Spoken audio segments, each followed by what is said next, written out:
인간이 망각의 동물이라고 하잖아요.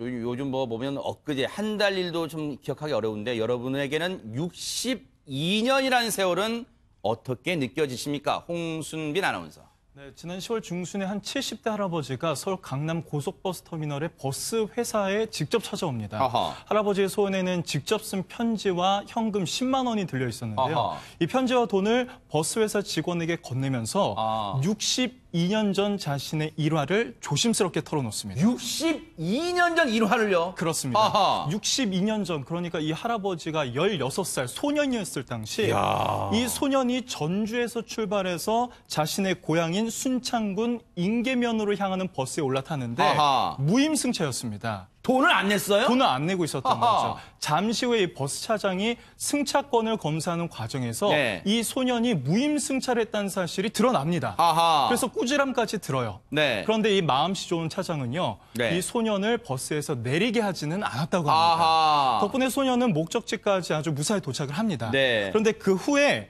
이 할아버지가 평생 동안 그 고마운 마음과 미안한 마음을 갖고 살다가 아하. 비로소 62년 만에 이 버스 회사, 지금은 세월이 흘러서 이야. 이름까지 바뀌어버린 이 버스 회사에 직접 찾아온 겁니다. 대박이네요. 그런데 여러분, 버스의 차장, 진짜 이런 말 비방송 용어입니다만 등등 오라이 하던 그 차장이 있던 시절에 버스를 타셨어요. 그러니까 얼마나 호랑이 담배 피던 시절에 그 버스를 타신 그거예요. 62년 전 얘기입니다. 그런데 장희영 교수님, 네. 이 어르신이 62년 만에 이제 해당 고속버스를 찾아갔어요. 아마 가슴이 쿵쾅쿵쾅 뛰었을 거예요, 정말.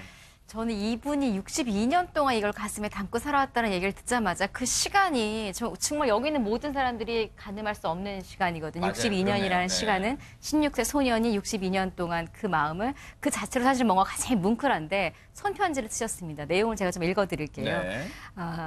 CG를 좀 띄워주시면 제가 읽기에 네, 편할 것 그럴게요. 같아요. 글씨가 작아서요. 네. 예. 고향 전북 순창군 적성면 이렇게 시작합니다. 네. 뭐 서울에 거주한 한 62년 전 전주에서 무임승차에서 지금 앞에 보시면 딱 띄워놨습니다. 저희가 한번 읽어주시죠. 네, 62년 전 순창 거주 전주에서 무임승차를 했다. 네. 그리고 조수에게 욕설을 많이 들었다. 지금 이분은 말씀하신 대로 차장을 조수라고 표현했군요. 네. 저희 어릴 때는 만내양 이런 표현 썼었는데 그러네요. 네. 네. 좀 부득이한 사정으로 자신이 무임승차를 했다. 이런 사연을 적었고요. 앞서 우리 그러면서요? 홍수민 네. 아나운서가 해준 이야기인데 이제 갚지만 아하. 용서 바란다. 네. 갚는다는 표현이 저는 사실 좀 감동적으로 다가오고 용서를 바란다라는 건 지금까지 죄책감이 있었다라는 거거든요. 그러네요. 그러면서 더욱 발전해서 성공하길 바랍니다. 건강관리 잘하십시오라는 편지예요. 근데 네. 이걸 보면 저는 뭐가 떠오르냐면 요즘에 어떤 뭐 강력 사건들이 막 있어도 사람들이 공소시효 어쩌고 법적으로 어떻고 법적으로 의무가 없니 그러니까 법을 자꾸 내세우잖아요. 사실 62년이면 죄송한데 제가 그런 질문 많이 드리죠.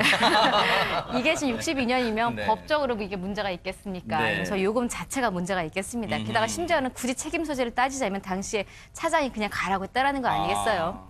그럼에도 그러네요. 불구하고 62년 동안 이 마음, 이게 잠깐 시간이 될지 모르겠지만 제가 초등학교 1학년 때 네. 100원을 내면 한 10개 이렇게 주는 캐러멜이 있었어요. 그래서 네, 그거를 한번 기억납니다. 샀는데 네. 그 아주머니가 잘못해서 11개를 준 거예요. 아하. 저는 받는 11개가 알았는데 어린 마음에 욕심이 있는 거죠. 그래서 그냥 모르는 척하고 집에 들고 왔어요. 아하. 1년 동안 이게 죄책감이 들어서 네, 세상에. 정말 한 학년이 올라간 다음에 다시 그 집에 가서 10개를 받는 척하고 제가 9개를 가져온 적이 있어요. 저는 문득 그 생각이 왜 떠올랐냐면 어린아이일 때는 그렇게 순수할 수 있어요. 그렇지만 62년이 지났으면 지금은 그냥 옛 이야기 하듯이 내가 그랬다라고 지나갈 수가 있는데 이분은 70세에도 불구하고 그 순수한 마음으로 이렇게 갚았다는 거 아니겠습니까? 네. 저는 이게 정말 감동적인 포인트가 아닐까라는 아하. 생각이 들어요.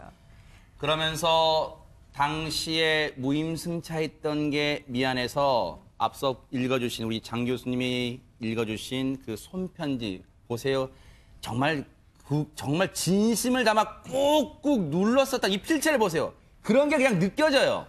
꾹꾹 눌렀으면 반성, 회한, 그런 거 미안함 막 다 담으셨을 것 같아요. 감정을. 그러면 꾹꾹 눌렀었습니다. 그러면서 함께 가지고 온 10만 원을 그 버스 회사 직원분한테 전해주시면서 총총 걸음으로 떠나셨다고 하는데 박성배 변호사님 혹시 그 직원분이 어르신 왜 이 10만 원만 주시면 안 되죠? 더 주셔야죠. 혹시 그랬습니까? 그렇지는 않았고요. 네. 당시에 이 16세였던 소년 네. 할아버지가 무임승차했을 당시에 시외버스비가 20원이라고 하거든요. 아, 정말 옛날이네요. 20원에 비춰보면 지당한 물가가 많이 올랐다고 하더라도 10만 원 굳이 가치평가하는 것도 그렇습니다만 네. 충분히 합당한 것으로 보여지고 네. 액수가 중요한 게 아니라 이때 무임승차했을 당시가 1956년경 같은데 아하. 이러면 한국전 직후거든요. 세상에. 모두가 어려웠을 시기였습니다. 그러네요, 진짜로. 할아버지가 16세 소년일 때 잘한 행동은 아니지만 어쩔 수 없이 그렇게 했었던 것 같아 보여요. 그러네요. 그런데 아. 이 조수라고 지칭되는 이 차장이란 분도 네.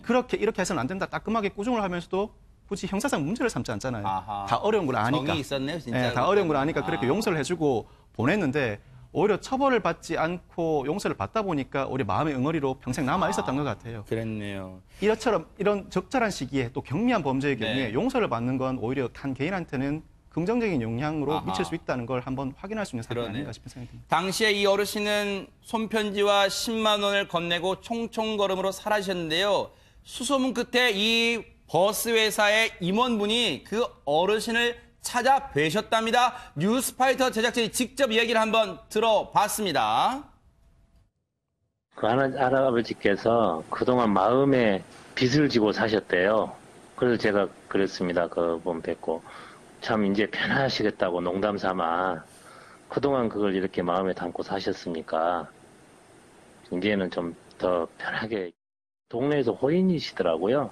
무임으로 타고 그때는 차장, 그 안내원이죠. 남자가 탄 시절인데 아주 오래전이라 호되게 혼돈하고 그랬다고 그러시면서 그때 당시 해상하시면서 또 흐뭇해하시고 그랬습니다. 김윤희 프로파일러님, 정말 이 80대가 내일 모레 80이 되시는 이 어르신 그동안 얼마나 마음이 짐이 되셨을까 그런 생각 듭니다. 그러니까 이게 62년 동안 갖고 계셨던 빚인 거죠. 사실 10대 때의 기억이 가장 각인이 오래돼요. 그렇기 때문에 그때 느꼈던 죄책감이나 고마움도 가장 길게 가거든요. 네. 아마 이분도 그러셨던 것 같아요. 네. 그래서 오히려 딱 편지를 쓰고 돈을 딱 내셨을 때 내가 이제 다 했다. 다 이루었노라. 다 이뤘다. 이렇게 아마 생각을 하셨을 거고 이제는 그러니까요. 발 뻗고 주무실 수 있을 것 같습니다. 그러니까요. 이 훈훈한 소식, 정말 요즘같이 각박한 세상이 훈훈한 소식이잖아요. 장 교수님, 뭐 네. 누리꾼들도 많은 반응 보셨을 것 같아요. 그럼요. 얼마나 그냥 듣기에 너무 흐뭇하잖아요. 네. 누리꾼 반응 몇 개만 제가 소개해드리자면 그럴까요? 네. 참 인자하신 할아버지의 성품도 있고 품위도 있고 맞아요. 나도 이렇게 늙고 싶다 맞아요. 이런 표현도 있었고 네. 또 한 분은 요즘에 유명인들 워낙 또 비투, 빚 아, 논란 그러네요. 이야기 많잖아요. 네. 그때 대처법과 너무 차이가 난다라는 아. 이야기하면서 한 분은 위트 있는 이야기로 할아버지 빚 청산 축하드립니다라는 표현을 쓰게 됐습니다. 진짜로 네. 정말로 이 어르신이요. 요즘 우리 사회의 한 줄기 또 빛, 소금 같은 또 역할을 해주신 게 아닌가 그런 생각을 해봅니다.